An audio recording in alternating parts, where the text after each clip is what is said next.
Well, look who's back. You're braver than I thought.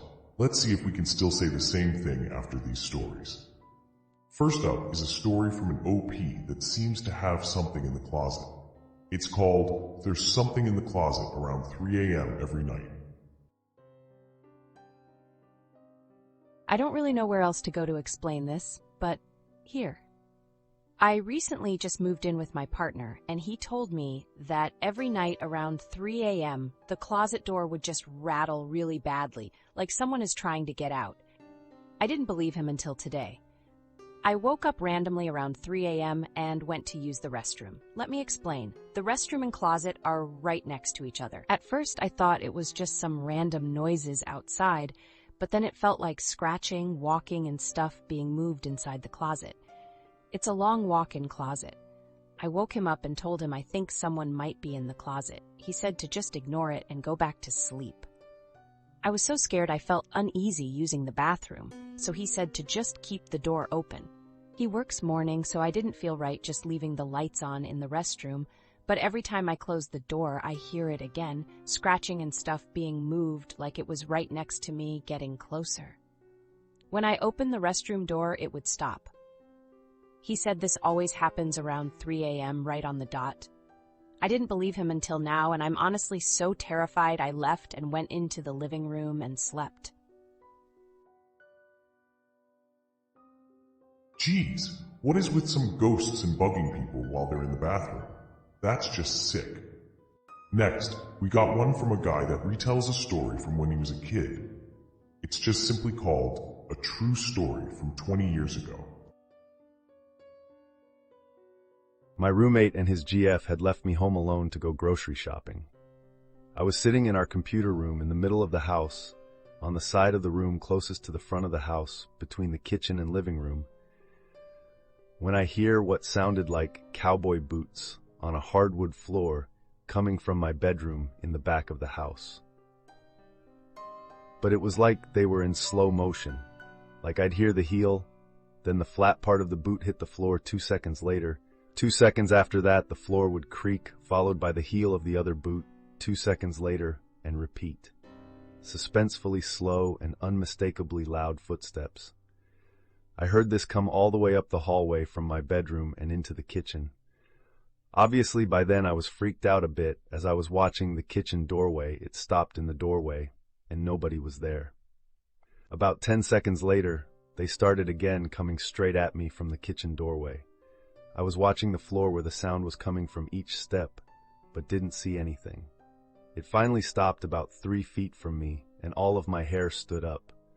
I literally jumped up and yelled, "What the F do you want?" before darting out the front door, and didn't go back in until my friends got back home. The next morning I remember that had happened once before, and I guess I'd repressed the memory. The week my grandfather passed away, my family left me at my grandparents' house as they went to pick out his casket. Same thing. Delayed footsteps started in the hallway coming from my grandparents' bedroom. Stopped in the opening of the kitchen. 10 years old me had already bolted to the door when I heard footsteps and was standing at the door. When they started across the kitchen, I darted outside and didn't go back inside until my family got back. Those happened when I was about 10 and 20. I'm 43, and it's never happened again.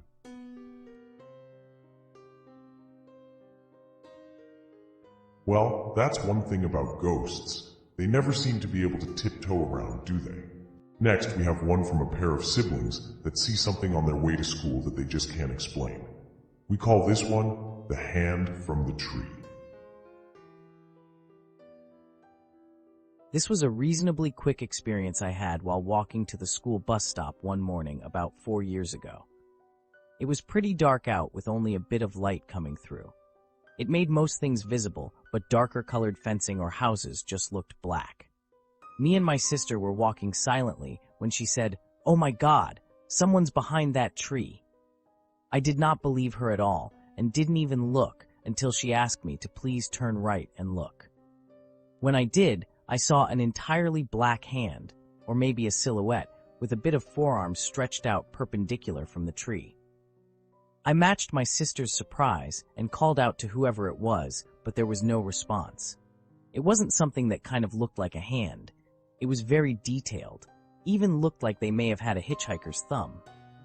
I tried to move further down the street to get a full view, but when I did, the viewing angle changed to a darker background that made them indistinguishable. Either I could move back and see the hand, or keep moving forward and not see anything. If I really wanted to see what it was, I'd have to go into the yard they and the tree were in, and I wasn't going to do that, especially after there was no response. Anyways, I stand at the bus stop with my sister, and I don't take my eyes off that section of the road and that yard, which is now a bit over 100 feet away.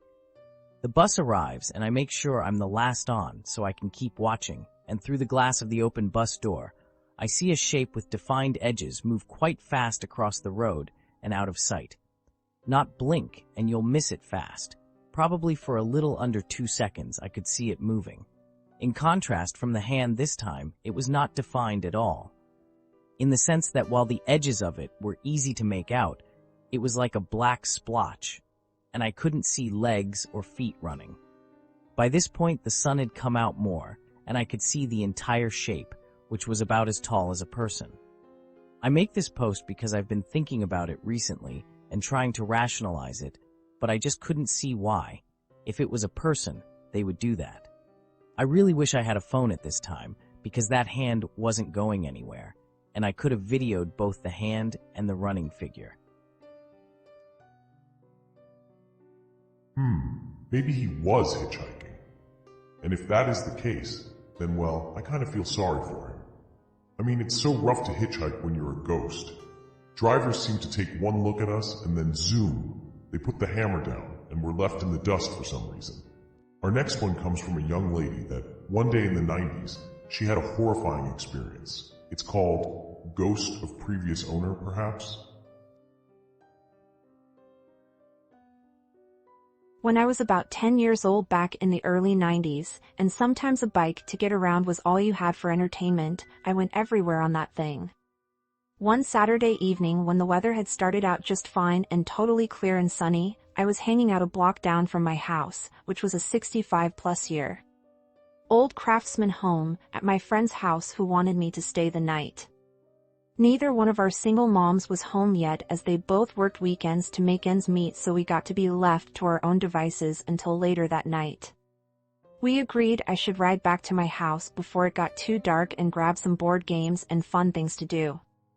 On my way home, the wind starts to pick up more and cloud cover had moved in, making me pick up the pace more because it was starting to sprinkle a tad. When I got back to my house, no one was home, and the back door was unlocked per usual back then, latchkey kids who lose their keys and had to leave a back door unlocked, so I left my bike on my front lawn and walked around my house to the back door. I went in and everything seemed fine, but the house did feel oddly quiet on this day, and I got a strange vibe like I shouldn't be there, and I had no clue why. I went inside, shut the door behind me, and went on with my business. Grabbed a few games from my room, headed to the front living room since our house front was out there on the other side of the house and my bedroom was in back. I called her to verify which games I should bring, and while we were on the phone casually talking, it started raining harder, and we both heard a huge thunderclap outside. Suddenly the back door of the house where I had just been flew open out of nowhere. This was a heavy old door, and I know I latched it, and that's why I became terrified. That door has never blown open so hard before, but I shrugged it off as if it being the wind that I had experienced coming home and figured I hadn't latched the door all the way. My friend heard it through the phone, and I told her that I'd close it on my way back there when I leave to come back, and we went on talking for a moment or two before I was going to head up and head back on my bike, still laying on the front lawn, when suddenly I started hearing heavy footsteps coming from the back of the house where that door was. Every hair on my body raised up for some reason and I got stiff with fear, as I knew it wasn't my mom. My older brother wasn't home and he had been gone with friends for hours already, and I didn't recognize the sound of those footsteps. They felt foreign. Like someone that didn't belong in my house was entering my back door. I told my friend that I think someone just came in the back door of my house and it's not anyone I know. She freaked and told me to drop everything, get out of the house, and come back to her house right now. Out of sheer terror, I flew out my front door, leaving it open, dragged my bike out into the street damn near, and fled like hell down the center of the street so that if someone should pass by me in a vehicle, they'd see me, and I could ask for help. My friend's mom had called the police while I was headed back to her place, and a bunch of cop cars surrounded my house, guns drawn, and went in to investigate what was going on. My mom had come home to the scene first to see all this, and she thought something terrible had happened.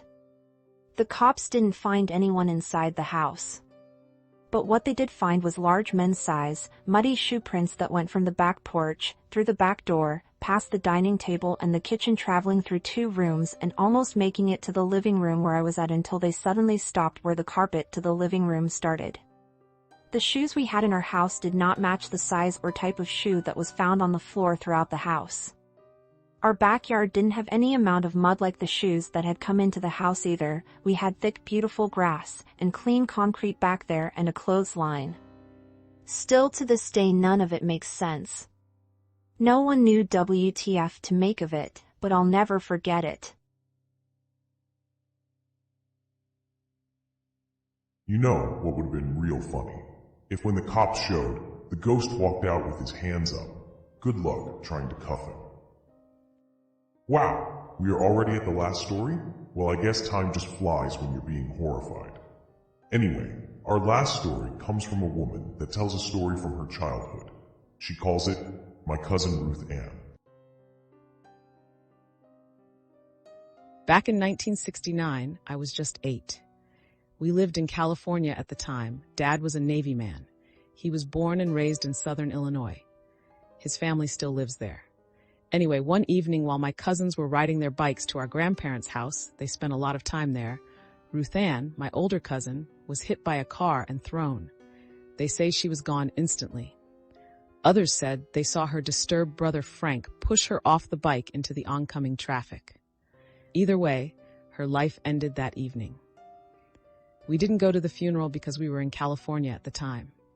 Fast forward to 1972. Dad retired and we moved to the Chicago area, which was great because we got to visit Dad's family at least once a month. They were pretty cool, unlike my mom's family, and we had such great times visiting. Well, one night, while staying at my grandparents' house, my mom woke up and heard a little girl crying for her mommy. Thinking it was one of her 5 kids, she got up to check, but we were all asleep. She went back to bed. The next month, when we visited, we stayed at their house once again, and Mom woke up and saw my unalive cousin standing in the living room. She said she just stood there staring at my little sister with her arms outstretched. Mom got spooked and hid under the covers for a few minutes, but when she looked again, there was Ruth Ann. All of a sudden, she evaporated into a mist and went out through the living room wall. The next morning, she tells my dad we are leaving. Dad is upset because he just drove 8 hours the day before to get there. That's when Mom said she saw Ruth Ann. They all thought she was crazy, but my grandparents never said a thing. She swore she would never go back into that house, and she never did. She also never slept at my aunt's house, but that's another story for another day. The interesting thing is that when Mom said the little girl had a pink dress on, my aunt said that Ruth Ann was buried in a pink dress. My cousin told my mom that he didn't believe her until one day he was in the house and felt a really cold spot next to where he was standing. But everyone else thought she was nuts and blamed her for his not coming to visit. Truth is that when his mom and dad passed, he felt he had no reason to visit anymore. Funny side note, when my mom was passing away in 2013, she said my dad's parents had visited her. I have more ghost stories. Lived in a haunted house for 14 years, so I have some stories about that house and my aunt's house. And my sister just bought a house in Mississippi, and she found out that there was a house on her home site previously that had burned to the ground and 2 people passed away. Already was told she believes it's haunted because doors will open by themselves. Wait, you have more stories? You'd think the one you just told us was scary enough. Well, how's your bravery holding up? Do you honestly think you'll be able to get to sleep tonight? Well, I might have an idea that might help. Try drinking some warm milk, then hit like, subscribe, and share this video. It'll really help us keep the ghosts at bay. And of course, if any of you have a story to share, or have any thoughts about our stories tonight, or if you have any suggestions on subjects for upcoming videos, or even just general thoughts about my channel, then by all means, drop me a line in the comments. But I do want to thank you for stopping by, and I hope the stories we told won't be giving you too many bad dreams. But if they do, then maybe you shouldn't run from them. After all, sometimes it's better to embrace your nightmares.